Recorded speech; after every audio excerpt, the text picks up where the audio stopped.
भगवान शिव की कथा कहती है, ब्राह्मण देव ने धर्म पत्नी कहती है तुम्हें कोई कमी पड़े तो मुझे बताओ, मैं आपको दे देती हूँ भाग। पर ब्राह्मण देव तो ब्राह्मण देव थे, जो लाते थे वो दान पुण्य संकीर्तन में लगा देते थे। एक दिन शाम का समय, प्रदोष का दिन, प्रदोष का दिन, प्रदोष काल, शाम का समय, भगवान देव अधिदेव महादेव मां जगतजननी पार्वती जी के साथ में भ्रमण पर निकले। देखिए, अगर प्रदोष का व्रत नहीं कर सकते, प्रदोष के दिन आप व्रत नहीं कर सकते, मान लो आपसे भूखा नहीं रहा जाए, प्रदोष का व्रत नहीं कर सकते, प्रदोष के दिन आप भूखे नहीं रह सकते, मंदिर भी नहीं जा सकते, दिया भी नहीं लगा सकते, तो शिव महापुराण की कथा कहती है कि प्रदोष के दिन, प्रदोष काल में अपने ही दरवाजे के पास में देवाधिदेव महादेव का स्मरण कर कर लक्ष्मी की वृद्धि के लिए, कार्य सिद्धि के लिए, संपदा को प्राप्त करने के लिए आप अपने ही दरवाजे के पास में एक दीप लगा सकते हो। कौन से दिन? प्रदोष के।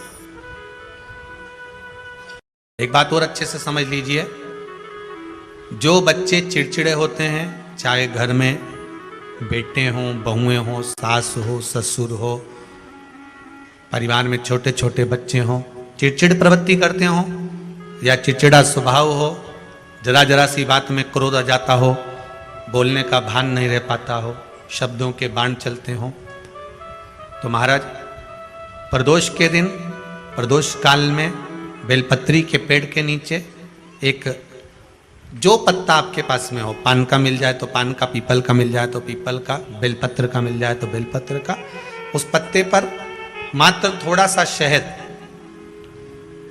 और 7 दाने चावल के रखकर घी का दिया लगा दो महाराज, और थोड़ा सा जल हाथ की अंजलि में लेकर भगवान देवाधिदेव महादेव का स्मरण कर कर कि इस बेलपत्री के वृक्ष के नीचे माता लक्ष्मी, पार्वती, सरस्वती विराजमान है, इसी बेलपत्री के पेड़ के नीचे मेरे देवाधिदेव महादेव का 12 ज्योतिर्लिंग का स्वरूप प्रकट है, उनका स्मरण कर कर जल चढ़ा दीजिए। और उसका स्मरण कर लो जो चिड़चिड़ प्रवृत्ति करता हो, क्रोध करता हो, जिसको बोलने का भान नहीं होता हो, सम्मान नहीं देता हो, अपशब्द कहते हो, उनका स्मरण कर कर आप छोड़ेंगे। एकदम एक प्रदोष करेंगे, दूसरे प्रदोष तक तो आपको कोई दिक्कत ही नहीं। 2-3 प्रदोष कर कर देखिए, बाबा कृपा करें। बच्चों को पढ़ने का कह रहे हो, पढ़ने बैठो, पढ़ने बैठो, पढ़ने बैठो, पढ़ने बैठो, तो एक आध प्रयास बच्चों के लिए भी कर लिया करो कि भाई ठीक है। जैसे बैकुंठ चतुर्दशी वाला उपाय हमारे YouTube पर भी डला हुआ है, आप उसको निकाल कर सुनना, बैकुंठ चतुर्दशी के दिन प्रयास करना, बच्चे लोग विद्या में प्रबल होंगे।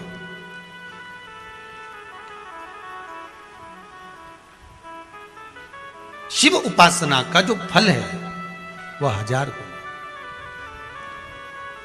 ब्राह्मण देवता आज मंदिर के दरवाजे पर बैठे हुए थे, मंदिर की बुआरी लगाकर बेलपत्री को उठाकर एक बोरे में, एक बारदान में, एक झोले में भर रहे थे।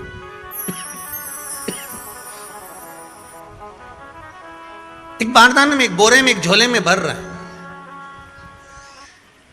पहले भी कथा में काज, फिर कहते हैं,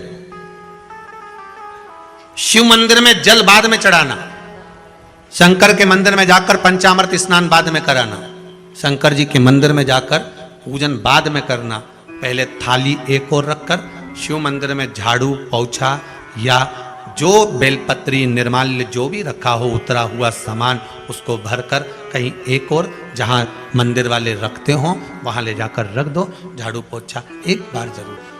इस ब्राह्मण के चरित्र को सुनिए जो शिव महापुराण में वर्णन किया गया। कार्तिक महत्तम की कथा कर रही है। कार्तिक मास में पड़ने वाले प्रदोष के दिन महाराज वो ब्राह्मण बेलपत्री को उठा उठा कर बारदान में भर रहा था।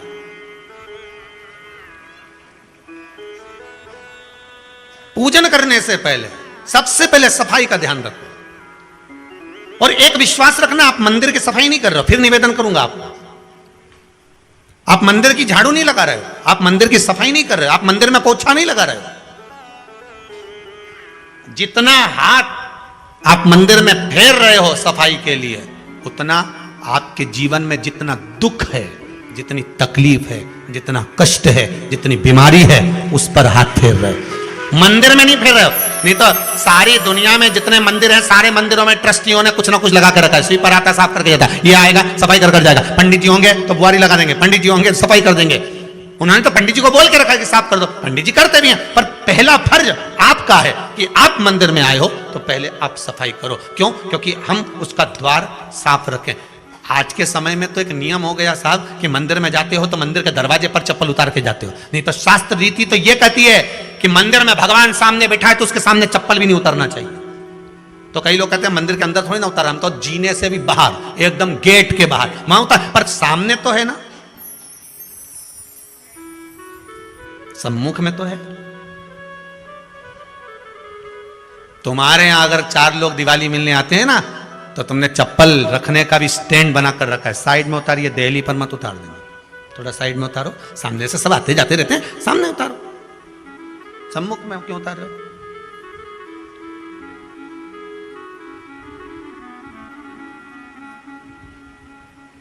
थोड़ा द्वार पे से दूर उतारिए।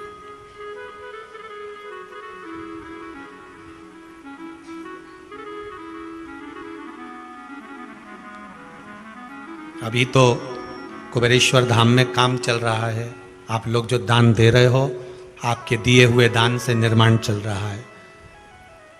अभी तो आप पहनकर जूता चप्पल भी अंदर आ जाते हो, भले दूसरे मंदिरों में चप्पल पहनकर हमने देखा है, आधिकाधिक मंदिरों में, ब्रजभूमि पर भी बहुत मंदिरों में लोग अंदर जूता पहनकर चले जाते हैं, पर जब तक बाबा नहीं बैठा तब तक तो आप पहन कर आ रहे हो। जिस दिन बाबा कुबेरेश्वर धाम में आकर बैठ गया, उसके बाद वो दोनों गेट पर चप्पल बाहर ही रहेगी।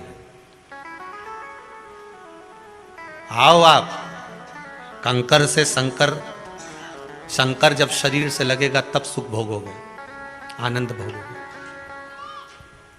सुख की प्राप्ति। अपने द्वार पर भी कितना सुंदर लिखा है भविष्य पुराण के अंतर्गत, और विष्णु पुराण में भृगु बाबा का चरण का चिन्ह भगवान विष्णु की छाती पर रहा।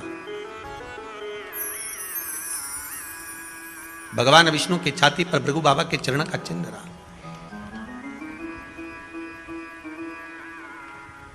चरण का चिन्ह। अब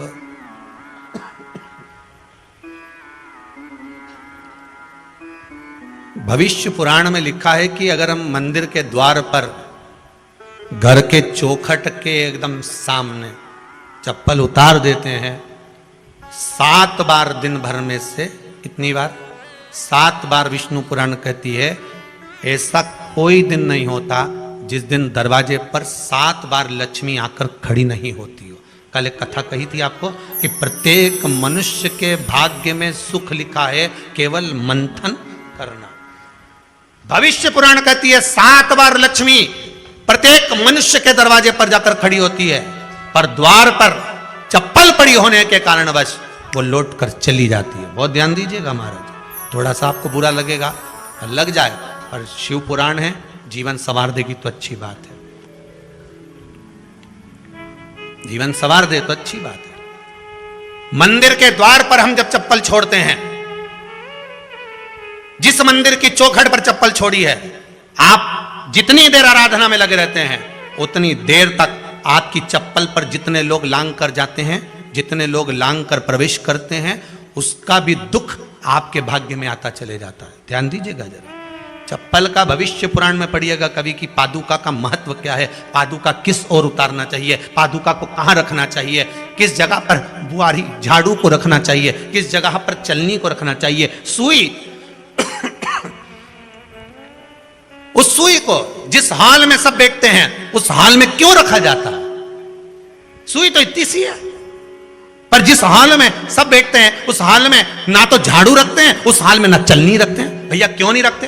कारण क्या है कि जिस हाल में सब बैठकर बात करें, आवक जावक की बात हो, व्यापार की बात हो, लक्ष्मी की बात हो, प्रेम स्नेह की बात हो, आपस में बैठकर सब चर्चा कर रहे हो, अगर वहां छलनी होगी, झाड़ू होगी, तो बैठे बैठे बात करने में विवाद चालू हो जाएगा। 15-20 मिनट तुमने बहुत प्रेम की बात करी, अच्छे से बात करी, पति पत्नी बहुत प्रेम की बात कर रहे थे, मालूम पड़े बात करते करते से कब झगड़ा उत्पन्न हो जाए तो समझ में नहीं आया। हमारी बहू को क्या हो जाता है, बैठे बैठे बात करते करते झगड़ा कर देती है, जरा सी बात में झगड़ा चालू हो जाता है। कारण क्या है? जिस हाल में तुम बैठ रहे हो, जिस कमरे में तुम बैठ रहे हो, जिस हाल के अंदर सब बैठकर चर्चा करते, बात करते, चित्त करते, आपस में बैठकर सब लोग एक दूसरे के बातचीत करने बैठे हैं, आय व्यय देखने बैठे हैं, दुकान व्यापार की बात करने बैठे हैं, उस जगह पर भी झगड़े का क्रम कहां से आ गया? एक ना एक का मुंह क्यों फूल गया? कारण क्या था? कोई बात टेंशन क्यों आ रहा है? मतलब उस हाल में या तो चलनी रखी है या झाड़ू रखी है, भले तुमने सोफे के नीचे फंसा दियो, भले तुमने पीछे फंसा दियो, पर पड़ी जरूर है, रखी जरूर है, कहीं ना कहीं पड़ी होगी।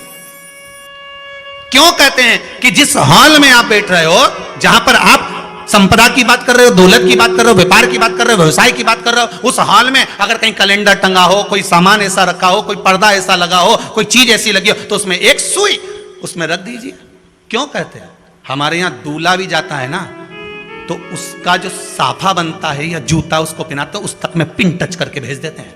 बोलो सही है कि गलत है? दूल्हा तोरण लगाने जा रहा है, दूल्हा तोरण देने जा रहा है, तो उसके जूते में भी पिन घुसेड़ कर भेजते हैं, पिन लगाकर भेजते हैं, उसके साफे में पिन लगाकर भेजते हैं। एक भले सुई नहीं लगाएंगे तो आल पिन लगाकर भेज देंगे। क्यों भेजते हैं? उसका कारण क्या है कि लक्ष्मी को लेने जा रहा है, संपदा लेने जा रहा है, और जिसको वो ब्याह करने जा रहा है उसका संबंध सुई और धागे के संबंध जैसा हमेशा सिला हुआ होना चाहिए, उधेड़ा ना जाए, कैची जैसा कटा हुआ नहीं होना चाहिए। एक एक प्रमाण को जरा देखो तो। और दुनिया के लोग कहते हैं साहब हमारे यहाँ तो सुख नहीं है, शांति नहीं। शांति तुमने भंग करी, कोई दूसरा भंग करा। चप्पल उतार दी दरवाजे पर, मंदिर के द्वार पर। हम तो यहां तक कहेंगे पशुपति व्रत करने जा रहे हो, पशुपति व्रत को धारण करने जा रहे हो, एक सोमवार मत पहनो चप्पल, जब मंदिर जा रहे हो तब दिन भर पहनो, मंदिर जाओ मत पहनो।